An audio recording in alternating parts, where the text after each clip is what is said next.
ನಂತರ ಸುವರ್ಣ ನ್ಯೂಸ್ಗೆ ಮತ್ತೆ ಸ್ವಾಗತ. ಇನ್ನಷ್ಟು ಸುದ್ದಿಗಳು ಬಾಕಿವೆ, ಅವುಗಳನ್ನು ನೋಡೋಕ್ಕೂ ಮೊದಲಿಗೆ ಈಗ ಮತ್ತೊಮ್ಮೆ ಹೆಡ್ಲೈನ್ಸ್.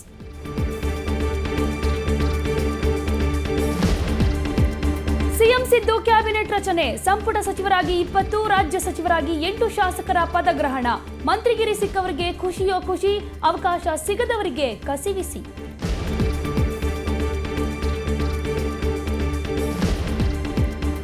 ಬೆಂಬಲಿಗ ಶಾಸಕರಿಗೆ ತಪ್ಪಿದ ಸಚಿವ ಸ್ಥಾನ, ರಾಜ್ಯದ ಹಲವೆಡೆ ಭುಗಿಲೆದ್ದ ಅಸಮಾಧಾನ, ಹೈಕಮಾಂಡ್ ಮಾಡುತ್ತಾ ಅತೃಪ್ತರ ಬಂಡಾಯದ ಶಮನ.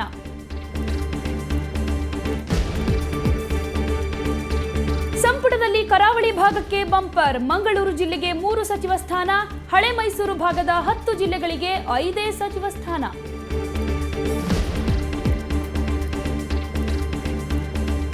ಸಚಿವರ ಬೆಂಬಲಿಗರಿಂದ ವಿಜಯೋತ್ಸವ, ಮಂಡ್ಯದಲ್ಲಿ ಸಿಹಿ ಹಂಚಿ ಅಂಬಿ ಅಭಿಮಾನಿಗಳ ಹರ್ಷೋತ್ಸವ, ಧಾರವಾಡ ದಾವಣಗೆರೆಯಲ್ಲಿ ಕಾರ್ಯಕರ್ತರ ಸಂಭ್ರಮೋತ್ಸವ.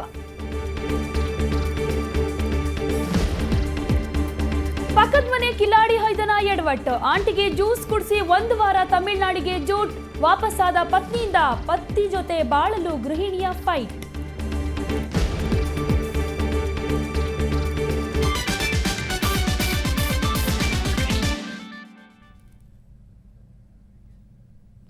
ಆಕೆಯದ್ದು ಸುಂದರ ಸಂಸಾರ, ಆದರೆ ಪಕ್ಕದ ಮನೆಯವನಿಗೆ ಸಲಿಗೆ ಕೊಟ್ಟಿದ್ದೆ ಎಡವಟ್ಟಾಯ್ತು. ಅತ್ತ ಕರೆದುಕೊಂಡವನು ಕೈಕೊಟ್ಟ, ಇತ್ತ ಪತಿರಾಯನು ಹತ್ರಕ್ಕೆ ಸೇರಿಸ್ತಿಲ್ಲ. ಹಾಗಾಗಿ ಆಕೆಯ ಬಾಳ ಸೂತ್ರ ಹರಿದ ಗಾಳಿಪಟವಾಗಿದೆ.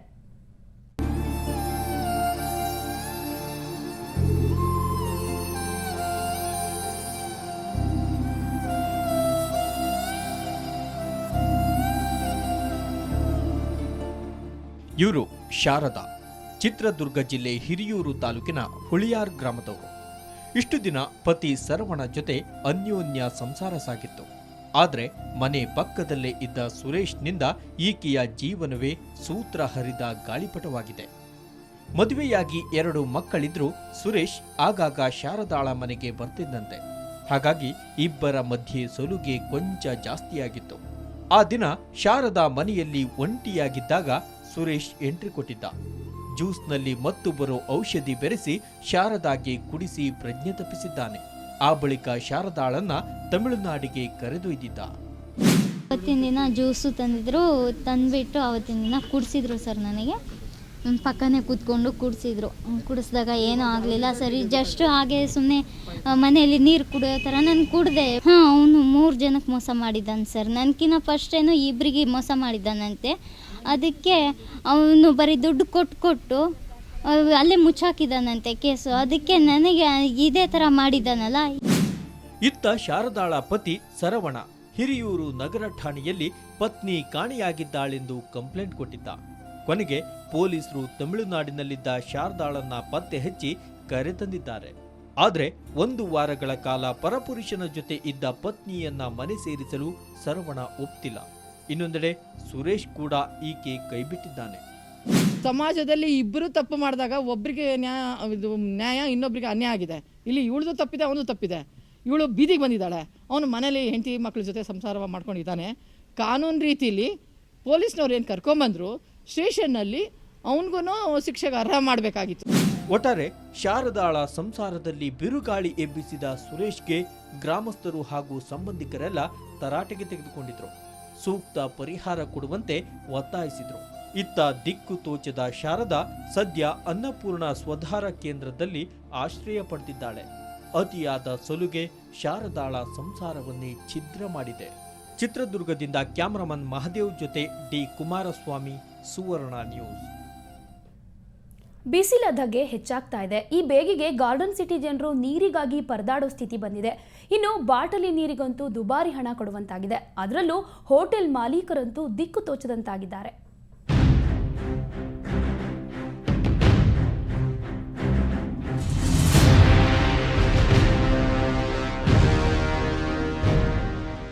ಸಿಲಿಕಾನ್ ಸಿಟಿಯಲ್ಲಿ ಆಗಲೇ ನೀರಿಗಾಗಿ ಪರದಾಟ ಶುರುವಾಗಿದೆ.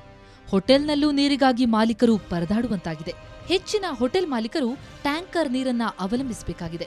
ಹಣದ ಆಸೆಗಾಗಿ ಕೆಲವರು ಅಶುದ್ಧ ನೀರನ್ನ ಕೂಡ ಸರಬರಾಜು ಮಾಡ್ತಾ ಇದ್ದಾರೆ. ಅದರಲ್ಲಿ ಹುಳ ಕೀಟಗಳು ಬರ್ತಿವೆ. ಅನೇಕ ಹೋಟೆಲ್ ಅವರು ಇವಾಗಲೇ ಒಂದು ವಾರದಿಂದ ಸಮಸ್ಯೆಯನ್ನು ಎದುರಿಸ್ತಿದ್ದೀವಿ, ನಾನು ಸೇರಿದಂತೆ. ಈಗ ನಮ್ಮ ಹೋಟೆಲಲ್ಲೇ ತೊಗೊಂಡ್ರೆ ನೀರು ಬೋರ್ವೆಲ್ ಬರ್ತಾ ಇಲ್ಲ. ನಾವು ಟ್ಯಾಂಕರ್ ವಾಟ್ರಿಂದ ತೊಗೊಂಬಂದರೆ ಒಂಥರ ನೀರಿನ ಕಲರ್ ಯೆಲ್ಲೋ ಕಲರ್ ಇದೆ, ಒಂಥರ ಮಣ್ಣು ಸೇರಿಕೊಂಡಂಥ ನೀರನ್ನು ನಾವು ಇದು ಮಾಡ್ತಾಯಿದ್ದೀವಿ. ಹಾಗಾಗಿ ಅದಕ್ಕೆ ಬೇಕಾಗುವ ಫಿಲ್ಟರ್ ವಾಟರ್ಗಳನ್ನು ಹಾಕಿದ್ರೂ ಕೂಡ ಸಾಕಾಗ್ತಾ ಇಲ್ಲ. ಇನ್ನು ಬಿಸಿಲ ಧಗೆ ಏರ್ತಾ ಇದ್ದಂತೆ ಬಾಟಲಿ ಕ್ಯಾನ್ ನೀರಿನ ದರ ಕೂಡ ಹೆಚ್ಚಾಗಿರುವಂಥದ್ದು. ಈ ಹಿಂದೆ 30 ಲೀಟರ್ನ ಒಂದು ಕ್ಯಾನ್ ನೀರಿನ ದರ 40ರಿಂದ 45 ರೂಪಾಯಿ ಇತ್ತು. ಆದರೆ ಇದೀಗ ನೀರಿನ ಅಭಾವ ಹೆಚ್ಚಾಗಿದ್ದು 30 ಲೀಟರ್ನ ಒಂದು ಕ್ಯಾನ್ ನೀರಿಗೆ 60ರಿಂದ 65 ರೂಪಾಯಿ ಆಗಿದೆ. ಕಳೆದ ಬಾರಿಗೆ ಹೋಲಿಸಿದರೆ ಬರೋಬ್ಬರಿ 20ರಿಂದ 25 ರೂಪಾಯಿ ಏರಿಕೆಯಾಗಿದೆ. ಇದರಿಂದಾಗಿ ನೀರಿನ ಕ್ಯಾನ್ ಮಾರಾಟ ಮಾಡೋ ವ್ಯಾಪಾರಿಗಳಿಗಂತೂ ಸಖತ್ ಡಿಮ್ಯಾಂಡ್. ನೀರಿಲ್ಲ, ಕುಡಿಯೋಕ್ಕೆ ನೀರು ಬೇಕಾಗಿದೆ. ಸೊ ಒಬ್ಬೊಬ್ಬರು ಒಂದು ಕ್ಯಾನ್ ಕೊಡಿ ಅಂತ ಬರ್ತಿದ್ದಾರೆ. ಸೊ ಒಬ್ಬರು 60 ರೂಪೀಸ್ ಅಂತ ಹೇಳಿದ್ರು ಕೊಡಿ ಪರವಾಗಿಲ್ಲ ಅಂತ ಹೇಳ್ತಿದ್ದಾರೆ. ಆ ಪರಿಸ್ಥಿತಿ ಆಗಿದೆ ಈಗ. ಮೈಸೂರು ರೋಡ್ನಲ್ಲಿ ಫ್ಯಾಕ್ಟ್ರಿ ಇದೆ, ಅಲ್ಲಿಂದ ತೊಗೊಂಡು ಬಂದು ನಾವು ರೆಗ್ಯುಲರಾಗಿ ಇಲ್ಲಿ ಸೇಲ್ಸ್ ಮಾಡೋದು. ಸೊ ಈಗ ಅಲ್ಲೂ ಜನ ಜಾಸ್ತಿ ಇರೋದ್ರಿಂದ ಸಪ್ಲೈ ಆಗುತ್ತೋ ಇಲ್ಲೋ ಗೊತ್ತಿಲ್ಲ, ಮುಂದಕ್ಕೆ ತೊಂದರೆ ಆಗ್ಬೋದು ಅಂತ ಅನಿಸುತ್ತೆ. ಇನ್ನು ಹೊಸ ಕ್ಯಾಬಿನೆಟ್ ಅಸ್ತಿತ್ವಕ್ಕೆ ಬರುತ್ತಿದ್ದಂತೆ ನೀರಿನ ಸಮಸ್ಯೆಗೆ ಪರಿಹಾರ ನೀಡುವ ನಿಟ್ಟಿನಲ್ಲಿ ಕಾರ್ಯೋನ್ಮುಖವಾಗಿದೆ. ಕ್ರಮ ಕೈಗೊಳ್ಳುವಂತೆ ಜಲಮಂಡಳಿಯ ಅಧಿಕಾರಿಗಳಿಗೆ ಸೂಚಿಸಲಾಗಿದೆ. ಕುಡಿಯ ನೀರಿನ ಸಮಸ್ಯೆನೇ ಬಂದಿರ್ತಕ್ಕಂಥ ಮುಖ್ಯವಾಗಿ ಅದನ್ನ ಯಾವ ರೀತಿ ನಾವು ಟ್ಯಾಕಲ್ ಮಾಡಬೇಕು ಕುಡಿಯೋ ನೀರಿನ ಸಮಸ್ಯೆನ ಅಂತ ಹೇಳಿ. ಈಗ ಮೈಸೂರದು ಕೂಡ ನಮ್ಮ ಕನ್ನಂಬಾಡಿನೂ ಖಾಲಿಯಾಗಿದೆ, ಕಬಿನಿ ಇಲ್ಲ, ಹಾರಂಗಿ ಇದೆ. ಹಾರಂಗಿ ಇದರಿಂದ ಬೇರೆ ಹೇಮಾವತಿದು TMC ವಾಟರ್ನ ಕುಡಿಯೋದಕ್ಕೆ ತಾತ್ಕಾಲಿಕವಾಗಿ ಬಿಡುಗಡೆ ಮಾಡ್ಕೊಂಡಿದ್ದೇವೆ. ಸೊ ಹೀಗಾಗಿ ನಾವು ಪರ್ಯಾಯವಾಗಿ ಏನಾದ್ರು ಯೋಚನೆ ಮಾಡಬೇಕಾಗುತ್ತೆ ಈಗ. ಒಟ್ನಲ್ಲಿ ಬಿಸಿಲ ಧಗೆಯಲ್ಲಿ ಬೆಂಗಳೂರು ಜನರು ನೀರಿಗಾಗಿ ಪರದಾಡ್ತಾ ಇದ್ದಾರೆ. ಜೊತೆಗೆ ನೀರಿನ ದರ ಕೂಡ ಹೆಚ್ಚಳವಾಗಿರೋದು ಸಂಕಷ್ಟಕ್ಕೆ ಕಾರಣವಾಗಿದೆ. ಬೆಂಗಳೂರಿನಿಂದ ಕ್ಯಾಮರಾಮನ್ ಲೋಕೇಶ್ ಜೊತೆ ಅಂಚನಗೀತಾ, ಸುವರ್ಣ ನ್ಯೂಸ್.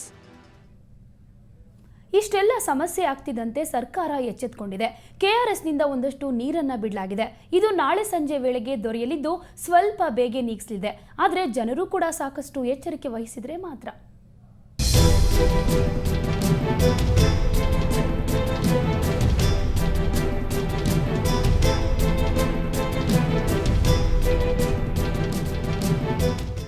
ಸಿಎಂ ಸಿದ್ದರಾಮಯ್ಯ ನೀರಿನ ಸಮಸ್ಯೆ ಪರಿಹಾರಕ್ಕೆ ಹೆಚ್ಚಿನ ಮುತುವರ್ಜಿ ತೋರಿಸ್ತಾ ಇದ್ದಾರೆ. ಇದರ ಫಲವಾಗಿ ಇದೀಗ ಕೆಆರ್ಎಸ್ನಿಂದ ಬೆಂಗಳೂರಿಗಾಗಿ 600 ಕ್ಯೂಸೆಕ್ಸ್ ನೀರು ಬಿಡುಗಡೆಯಾಗಿದೆ. ಮುಂದಿನ 24 ಗಂಟೆಗಳಲ್ಲಿ ನೀರು ಬೆಂಗಳೂರು ತಲುಪಲಿದೆ ಅಂತಾರೆ ಜಲಮಂಡಳಿಯ ಮುಖ್ಯ ಅಭಿಯಂತರ ವೆಂಕಟರಾಜು. 600 ಕ್ಯೂಸೆಕ್ಸ್ ಬಿಡೋದಕ್ಕೆ ಏರ್ಪಾಡು ಮಾಡಿದ್ದಾರೆ. ಅದರ ಬಗ್ಗೆ ಈಗಾಗಲೇ ನಮ್ಮ ಮುಖ್ಯ ಅಭಿಯಂತರಗಳು ಈಗಾಗಲೇ ಮಂಡ್ಯದಲ್ಲಿ ಮೀಟಿಂಗ್ ಮಾಡಿ ಇವಾಗ ನೀರನ್ನು ಬಿಡುಗಡೆ ಮಾಡಿದ್ದಾರೆ. ಈಗಾಗಲೇ ಬಿಟ್ಟಿದ್ದಾರೆ. ಅದು ನಮಗೆ ಬರೋದಕ್ಕೆ ಸುಮಾರು 2 ರಿಂದ 3 ದಿವಸ ಹಿಡಿಯುತ್ತೆ ಅಲ್ಲಿಂದ ನೀರು ಬರೋದು. ಬಂದ ಮೇಲೆ ನಮಗೆ ತೊಂದರೆ ಆಗಲ್ಲ. ಸೋಮವಾರದಿಂದ ಮತ್ತೆ ಎಂದಿನಂತೆ ನೀರು ಸರಬರಾಜಾಗುತ್ತೆ ಎನ್ನುವುದು ಸಂತಸದ ಸುದ್ದಿಯಾದರೂ ನೀರನ್ನು ಹಿತಮಿತವಾಗಿ ಬಳಸುವ ಅಗತ್ಯ ಈಗ ಹಿಂದಿಗಿಂತ ಹೆಚ್ಚಾಗಿದೆ. ಸಾರ್ವಜನಿಕರು ಒಂದಷ್ಟು ಅಗತ್ಯ ಮುನ್ನೆಚ್ಚರಿಕೆ ಕೈಗೊಳ್ಳಬೇಕು. ನೀರನ್ನು ಉಳಿಸಿ, ಕಾರನ್ನು ತೊಳೆಯಬೇಡಿ, ಒದ್ದೆ ಬಟ್ಟೆಯಲ್ಲಿ ಒರೆಸಿರಿ, ರಸ್ತೆಗೆ ನೀರನ್ನು ಎರಚಬೇಡಿ, ಪಾತ್ರೆ ಬಟ್ಟೆ ತೊಳೆಯಲು ಕಡಿಮೆ ನೀರು ಬಳಸಿ, ಪಾತ್ರೆ ತೊಳೆದ ನೀರನ್ನು ಗಿಡಗಳಿಗೆ ಹಾಕಿ, ನಲ್ಲಿ ಸೋರುತ್ತಿದ್ರೆ ತಕ್ಷಣ ರಿಪೇರಿ ಮಾಡಿಸಿ, ಮಳೆ ನೀರು ಕೊಯ್ಲು ಮಾಡಿದ್ರೆ ಬೋರ್ವೆಲ್ನಲ್ಲೂ ನೀರಿರುತ್ತೆ. ಒಟ್ಟಲ್ಲಿ ನೀರಿಲ್ಲದೆ ಹಾಹಾಕಾರ ಪಡುತ್ತಿದ್ದ ಜನರಿಗೆ ಕೆಆರ್ಎಸ್ ನೀರು ಅಮೃತದಂತೆ ಬರ್ತಾ ಇದೆ. ಅದನ್ನು ಮಿತವಾಗಿ ಬಳಸಿ ಮಳೆ ಬರುವವರೆಗೆ ಕಾಯ್ದುಕೊಳ್ಳುವುದೊಂದೇ ನಮಗೆ ಉಳಿದಿರುವ ದಾರಿ. ಬೆಂಗಳೂರಿನಿಂದ ಕ್ಯಾಮರಾಮನ್ ಯುಗೇಂದರ್ ಜೊತೆ ರಜನಿ MG, ಸುವರ್ಣ ನ್ಯೂಸ್. ಮತ್ತಷ್ಟು ಸುದ್ದಿಗಳನ್ನು ನೋಡೋಣ ಬ್ರೇಕ್ನ ನಂತರ.